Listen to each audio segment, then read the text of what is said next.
संदेश पाइपों के जरिए पूरी इमारत में फैलने लगा। ये टक टक की आवाज कैसी है? अरे तू चुपचाप अपना काम क्यों नहीं करता? पाइप में कोई चूहा वूहा घुस गया होगा। परंतु ध्रुव इतना बेखबर नहीं था। यह क्या? यह तो मोर्स कोड से कोई संदेश भेजा जा रहा है। अरे यह तो रेणु का संदेश है। वह इसी इमारत के पूर्वी छोर पर बनी एक कैद खाने में बंद है और जल्दी ही यह रहा वह कैद खाना जहाँ रेणु बंद है। पर आश्चर्य है, इस पर कोई पहरा नहीं है। शायद ये रेणु की तरफ से कोई खतरा महसूस नहीं करते। ध्रुव ने सतर्कता से चारों तरफ देखा और फिर वह तेजी से आगे बढ़ा। ओ ध्रुव, इन लोगों ने मुझे रास्ते में ही पकड़ लिया। मैं तो जंगल से बाहर ही नहीं जा पाई। कोई बात नहीं, अब सबसे पहले तुमको। ध्रुव, तुम्हारे पीछे! एकाएक ध्रुव ने महसूस किया कि वह दुश्मन के बिछाए जाल में फंस गया है। स्वामी जानते थे कि तुम इस लड़की की तलाश में यहाँ जरूर आओगे और तुम आ गए। स्वामी का अंदाजा कभी गलत नहीं होता। बंद कर दो इसको। कैद खाने का दरवाजा खुला और एक धक्का लगा और ध्रुव अंदर जा गिरा। कमीनो!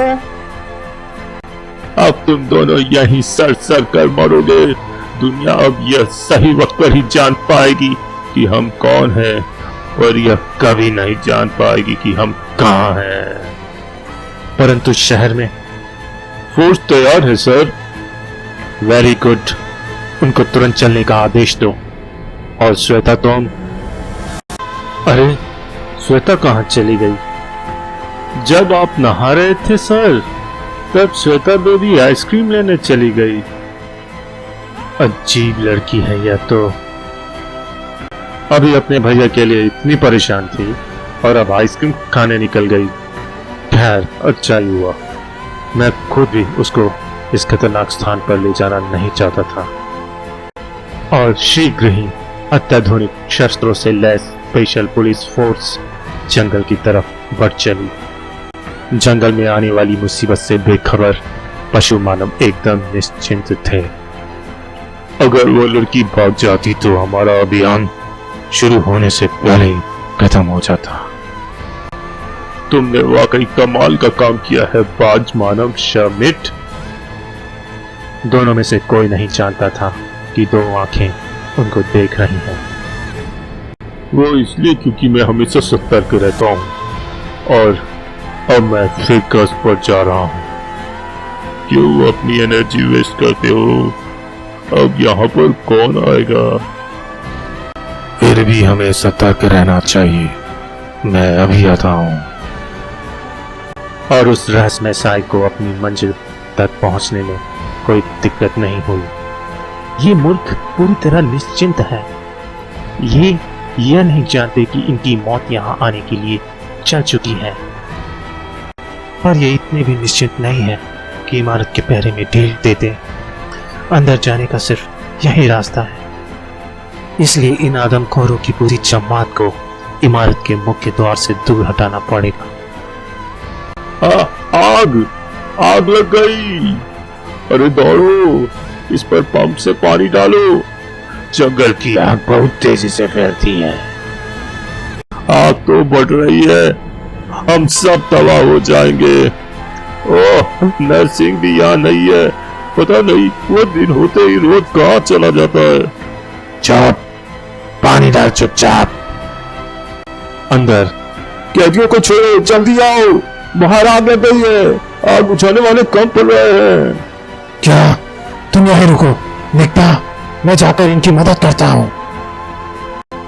यही मौका है रेणु, वरना हम कभी भी यहाँ से बाहर नहीं निकल पाएंगे। और कैसे? दरवाजे पर ताला लगा है और हम दोनों की पिस्तौलें इन पशु मानवों ने ले ली है। परंतु तभी एक अप्रायश्चित मदद ऊपर से कूदी। अरे यह कौन है? कोई भी हो पर दोस्ती लगती है।